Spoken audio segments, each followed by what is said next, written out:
Hi everybody. This is day I think I think this is day 3. Yeah, day 3. Um what do I want to talk about today? So, overcoming the self. What does that mean?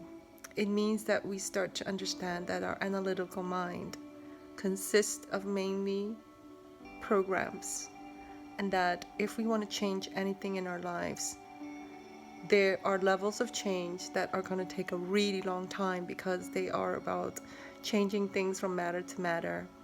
And when we try to change things matter to matter, it means that we'll have to take medicine, we'll have to see 20,000 doctors, we have to know everything about nutrition. We have to, we have to look at parts and bodies and chemicals and basically Newtonian law. And in terms of relationships, we'll have to start to understand relationship dynamics. We have to look at everybody's psychology and the traumas that they've had, and go to I don't know how many types of emotional clearings or whatever, or nonviolent communication skills, whatever. Whereas if we look at reality from a different perspective, meaning we look at reality as a product of our consciousness, a product of the information that we identify with, that have everything to do with, old news, old patterns, old events, and that these events have constructed neural networks and biochemistry in our body that we somehow get addicted to or feel comfortable with.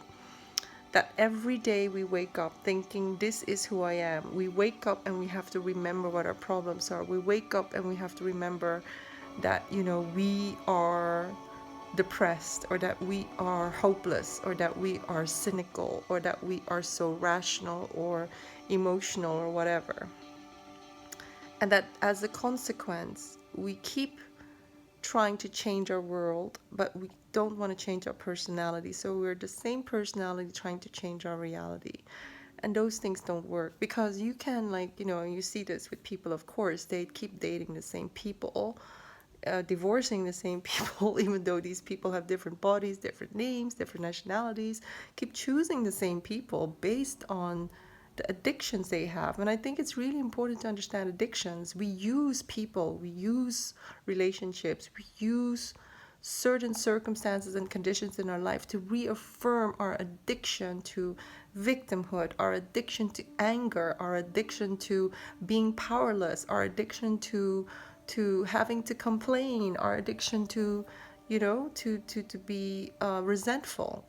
And so, so Dr. Joe is saying some people just can't leave a horrible relationship or a horrible job, or because they would have to stop complaining. They would have to stop being angry. They would have to stop being powerless. They would have to stop being a victim. And, so there's a lot of truth in what he says, that in so many areas of our lives, we have to just stop being who we think we are. We have to stop wanting these addictions to have validity in our lives. And the way that he does it is by helping us to understand that beyond what we can see, there are higher realms of information and frequencies that can heal us, that can bring order back into our consciousness. And order means that we're operating from a higher level of information that is more generous, more kind, more loving, more wise. That very often when these people do these meditations and they tap into this orderly, loving intelligence, they don't feel resentful about what happened in their lives. They are grateful even for the worst things that have happened in their lives. They fall to their knees. They cry during meditations. I've been one of them, that we cry out of gratitude for the worst things, so-called worst things that have happened in our lives, because they brought us where we are. And that is, I think, the understanding that beyond the stories and the perceptions we have of our life, that there is a higher level of intelligence that we can all tap into, but we have to do that by doing certain things with our mind that we are not accustomed to doing. And so one of the things that we have to do is to basically stop thinking within the neural network of our problem. We have to stop analyzing, over analyzing, rationalizing the problems within the emotion that it is causing us to feel. Because if we analyze our problems within the emotion of resentment, we analyze our problems within the emotion of victimhood or blame, we're never going to be open to hearing that we are part of the issue. And I think most of you understand that. And so in his classes, most of the time we are taught principles to actually change the way we use our mind, the way we use our focus, and the way we bypass the five senses. We actually have to start, we are taught to understand that there are higher frequencies of intelligence in this earth realm, in the fourth dimension and fifth dimension. These things we cannot see with the five senses, but we'll have to observe them or tune into them using awareness and consciousness. The normal ways of observing these frequencies are not available to the five senses. So the materialists that demand that if you can't see a thing, you can't understand it, they're gonna have a long, they're not going to be open to this information. But the people that have a crisis, that are interested in why are so many people healing themselves, within a short span of time, why are certain people overcoming terminal illnesses in these crazy workshops, doing these like meditations? How is that possible? These people are open to understanding that with the crisis of disease, with the crisis of divorce, with the crisis of you losing your job, with the crisis of you being depressed or you feeling suicidal or having a heartbreak, there's an opening by the divine to welcome you back to being curious about your power, to being curious about what in your life caused you to create all of that chaos. And what does it take for you to remember who you are, to forget about your identification with these addictions and our identification with the stories? And I can tell you, I'm a super analytical person. I have a library that I had to donate because I try to understand everything with my mind. And now now I'm finally aware that actually understanding things isn't everything. There are things that are just a theory because they haven't helped anybody heal. They haven't helped anybody heal their lives and become better people. It was just analysis. It didn't change anybody.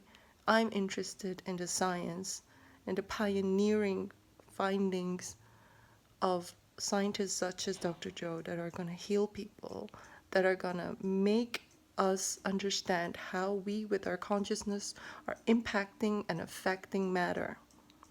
So apart from us teaching ourselves how to use our mind, how to use the senses that we don't even know we have, like awareness and consciousness, and how we can tune into different realms of reality, how we can download actually information from the quantum field, the unified field, how we can go to the unified field and change the blueprints there of information so that we can actually heal other people, heal ourselves, and create things, jobs, relationships, houses, synchronicities.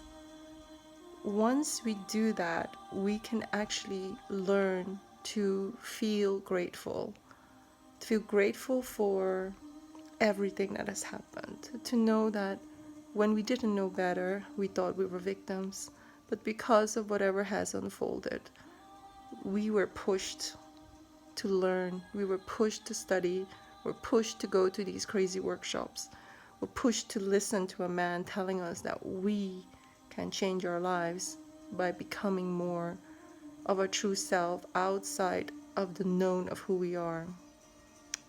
To go back to how we use our mind, when we activate our analytical mind, we are always staying in the known. And so when we actually start to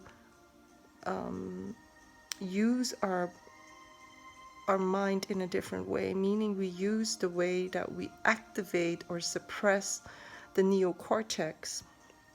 We start to bypass the neocortex, we bypass the memory bank of our identity. That is when we can go to the part of us that is beyond our name, beyond our race, beyond this body. And when we go there, that is when we are going to find the answers. Not the answers of the analytical mind, not the answers of your resentment and your judgment of yourself and others. These are the answers from the divine loving intelligence that knows the answer that heals. So yeah, you can imagine this is just day 3, and we've been doing so many meditations, and they were all very different. And but we have been challenged, we have been invited to go beyond the neural network of ourself, to step beyond that, to go into the unknown, and to really start to connect with the divine, connect with the unified field, connect with the all, connect with the part of us that is connected to everything and everybody, so that we learn how to be compassionate with our history, with our stories, with others, but to also to realize that we are more than who we think we are. Life is much more magical and beautiful than we think it is. And when we give from that plane of union, not the plane of separation, which is the 3D world, when we start to understand we're one with everything, we start to give from a place of connection. We start to be generous because we know, we trust, we surrender, because we know we are always loved, we're always taken care of. And when we can see life in that way, life gives back to us. It gives us healing, it gives us meaning, it gives us people, it gives us opportunities, it gives us like-minded people. And I can only tell you, when your life is not like that, go beyond analysis, go beyond reading books, do the work, get in the unknown. I hope you take that step. See you tomorrow. Bye-bye.